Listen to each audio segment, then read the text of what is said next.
கிறிஸ்துவுக்குள் அன்பான கர்த்தர் யாவரும் இயேசு கிறிஸ்துவின் நாமத்தினாலே கிறிஸ்துமஸ் நாள் வாழ்த்துக்களை உங்களுக்கு தெரிவித்துக் கொள்கிறேன். குடும்ப சார்பாக, சபை சார்பில் உலக இரட்சகராம் இந்த பூமியில் பிறந்து இரட்சத்தனமாய் மின்னிக்கொண்டிருக்கிற இந்த நன்னாளிலே யாவருக்கும் நல்ல செய்தியை கொடுத்திருக்கோம். அது ஏசாயா 9:6 வாசிப்போம். நமக்கு ஒரு பாலகன் பிறந்தார், நமக்கு ஒரு குமாரன் கொடுக்கப்பட்டார்.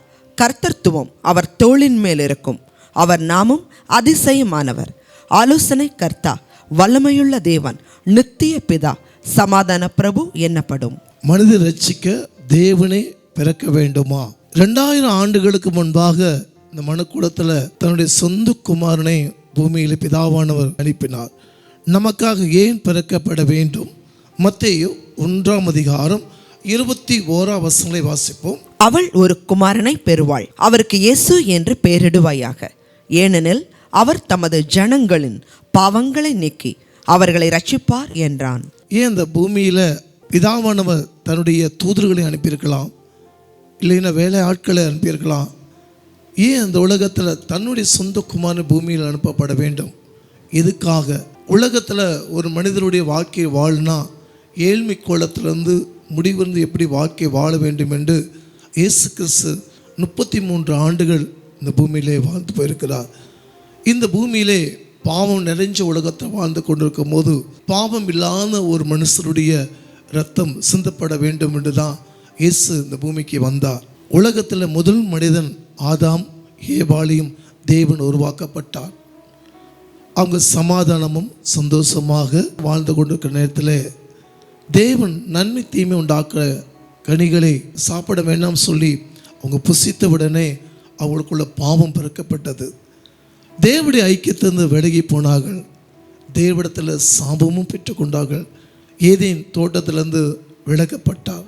உலகத்து முதல் ஏதேன் தோட்டத்தில் ஒரு மனிதனுக்காக உண்டாக்கப்பட்ட எல்லா ஆசீர்வாதம் இருந்து அவங்களை கீழ்ப்படியாமல் போன கனியை புசித்த உடனே சமாதானமாக சந்தோஷமாக வாழ்ந்த காலங்களிலே அவங்களுக்கு பாவம், வியாதி, சாபம், நீ மண்ணுக்கு எடுக்கப்பட்டாய், மண்ணுக்கே திரும்புவாய் என்று சொல்லி கர்த்தருடைய சாபத்தை பெற்றுக்கொண்டு அந்த ஏதேன் தோட்டத்தை அங்கே வெளியேற்றப்பட்டார்கள். 2வது காரியம், தேவனுடைய ஐக்கியத்திலிருந்து அவங்க இழந்தார்கள். இந்த கனியை புசிக்கப்பட வேண்டாம் சொல்லி தான் அவங்க மீறி அவங்க சாப்பிட்டன. அந்த பாவமானது சாபத்தை கொண்டு வந்தது. சாபம் கொண்டு வரும்போது தொடர்ந்து அந்த சாபம் ஆதாம் ஏவாள் மூலம் அந்த பூமி ஆசீர்வதிக்கப்பட்ட போது அந்த பாவம் செய்யும்போது இவங்க மூலமாக அந்த பூமி சபிக்கப்பட்டதாக பார்க்குறோம். 3வது காரியம், அவங்க விலகி போனாலும் தேவன் மனிதனை நேசித்தார். ஆதாம் குளிர்ச்சியான வேலையில் வரும்போது ஆதாமே நீ எங்கே இருக்கிறாய் கேட்கும் போது, ஆனாலும் அந்த வலுசப்பமாக வஞ்சித்த போது பாவம் பெருக்கப்பட்டு ஏதேனை விளக்கினாலும் தேவன் ஆதாமையும் ஏவாளையும் தேவன் நேசித்தார். ரட்சிக்க தேவன் ஏன் வந்தார் பார்ப்போம். 1 கொரிந்தியர் 15:56 வாசிப்போம்.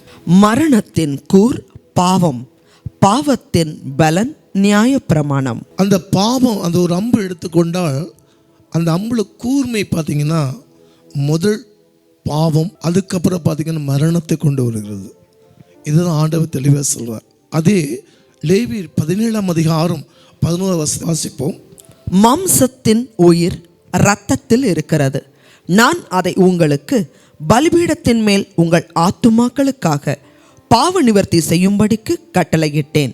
ஆத்துமாவிற்காக பாவ நிவர்த்தி செய்கிறது இரத்தமே. இரத்தம் சிந்தாமல் மீட்பு இல்லை என்று வேதம் சொல்கிறது. இந்த உலகத்தில் இயேசு இந்த பூமியில் வரும்போது ஆதாம் செஞ்சின பாவத்தின் மூலமாக பிந்தின ஆதாமாய் வந்து இந்த சாபத்தை ஆசீர்வாதமாய் மாற்றி கொடுத்தார். இந்த கிறிஸ்மஸ் நாளிலே உங்கள் வாழ்க்கையிலே நம்ம பாவம் செய்யாத உலக குறையில்லாத மனுஷன் யாருமே இல்லை. அந்த குறையை மன்னிக்க ஒரு கடவுள் இருக்கிறாருன்னா அவர் இயேசு. படித்தவன் படிக்காதவன் யாருன்னா சரி.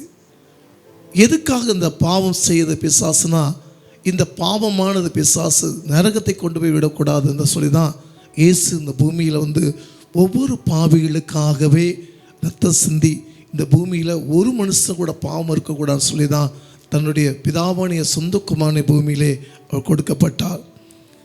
இதை பார்த்து கொண்டு உங்கள் வாழ்க்கையிலும் ஒருவேளை குறைகள் பாவம் இருக்கலாம்.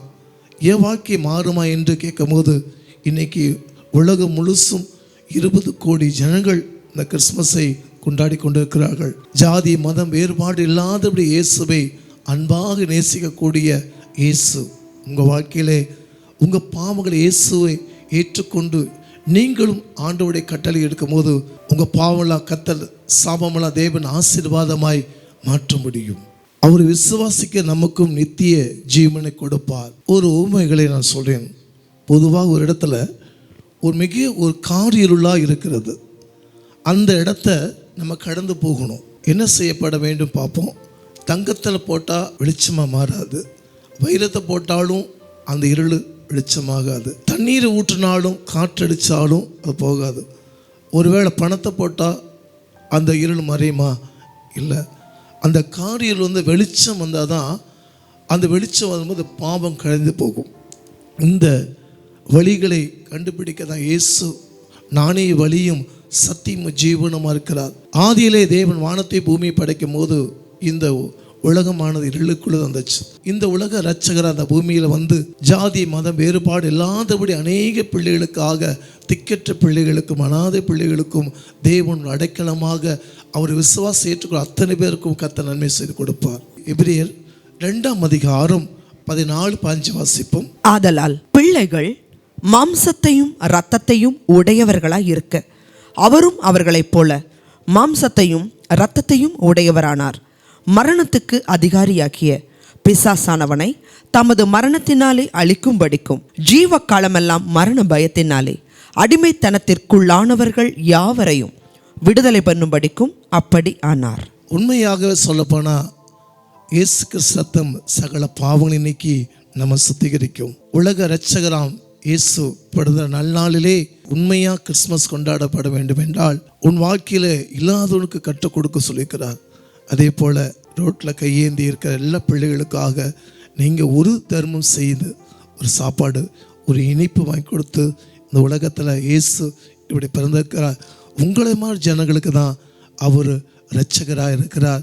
அவர் இயேசுவை ஏற்றுக்கொள்ளும் போது உங்கள் பாவங்களும் சாபங்களையும் மாற்றி அது ஆசீர்வாதமாக தேவன் மாற்றுவார்.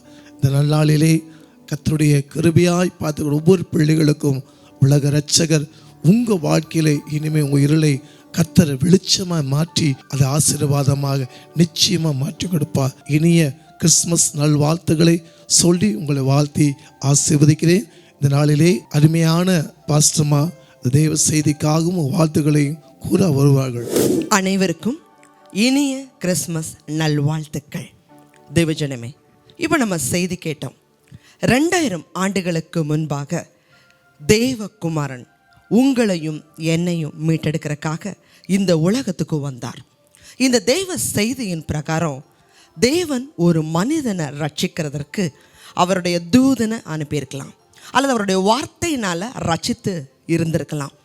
இடி மின்னல் எதை கொண்டு வேணும்னாலும் ஒரு மனிதனை ரட்சிப்புக்குள்ளே அவரால் மாற்றி இருக்க முடியும், ரட்சிப்புக்குள்ளே நடத்தி இருக்க முடியும். தேவஜனமே, இந்த உலகத்தில் நம்மளை அதிகமாக நேசித்ததுனால இப்போ ஒரு குழந்தை ஆற்றுல விழுகுதுன்னு சொன்னால் இன்னொருத்தர் போய் காப்பாற்றுங்கன்னு சொல்லி ஒரு தாயின் தகப்பன்னு நிற்க மாட்டாங்க.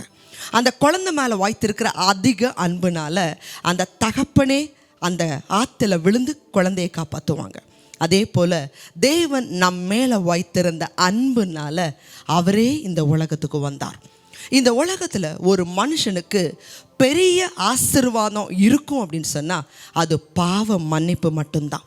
இந்த பாவ மன்னிப்பு மட்டும் நமக்கு இல்லைன்னு சொன்னால் நீங்களும் நானும் நம்மளுடைய ஆத்துமா நரகத்துக்கு தான் போயிருக்கணும். தேவஜனமே, இன்னைக்கு இயேசு கிறிஸ்து தான் பரலோகத்துக்கு போகக்கூடிய ஒரே வழி.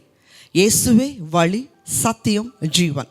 இயேசுவை அல்லாமல் ஒருவரும் பிதா கிட்ட பரலோகத்துக்கு போகவே முடியாது. இந்த தேவ செய்தியை கேட்குற தேவஜனமே, இயேசு கிறிஸ்து அன்பாகவே இருக்கிறார். அன்பில்லாதவர்கள் தேவனை அறிய முடியாது. அதனால இந்த தேவ செய்தியை கேட்குற நீங்கள், இயேசு இன்னைக்கு உங்களுக்காக பிறந்தார், நமக்காக பிறந்தான்னு சொல்லி எத்தனை பேர்ட்ட உங்களால் சொல்ல முடியுமோ, பாஸ்டர் சொன்னது போல் உங்களால் எதையாவது கொடுத்து, உணவோ இனிப்புகளோ உடையோ எதையாவது கொடுத்து இயேசு நம்மளுடைய பாவங்கள்ல இருந்து மீட்கும்படி பிறந்தான்னு சொல்லுவீங்கன்னு சொன்னால் அதுதான் உண்மையான கிறிஸ்மஸ். அனைவருக்கும் மீண்டுமாய் நாங்கள் சொல்லுகிறோம் இனிய கிறிஸ்மஸ் நல்வாழ்த்துக்கள். இந்த தெய்வ செய்தியை எத்தனை பேருக்கு சொல்ல முடியுமோ சொல்லுங்கள். உண்மையாகவே அதுதான் ஆண்டவருக்கு அது பிரயோஜனமாய் ஆவிக்குரிய ஒரு கிறிஸ்மஸாக இருக்கும். நம்ம எல்லாரும் ஜெபிக்கலாம். அதிகமாய் நேசிக்கிறீங்களா அன்புள்ள ஆண்டவரே, 2000 ஆண்டுகளுக்கு முன்பாக இந்த உலகத்தில் நீங்கள் வந்ததுனால வரலாறு 2ஆக பிரிஞ்சுது சுவாமி. கிபின்னு சொல்லி நாங்கள் பார்க்குறோம். அதே போல் இந்த உலகத்தில் பாவங்கள்லேருந்து மீட்டெடுக்கும்படி எங்களுக்காக வந்தீங்களே, இதைய விட ஒரு மேலான ஆசீர்வாதமான காரியங்கள் எங்களுக்கு இருக்க முடியுமோ சுவாமி. தகப்பன் தாமே, இந்த உலகத்தில் எங்களுக்காக வந்ததுக்காக நன்றி.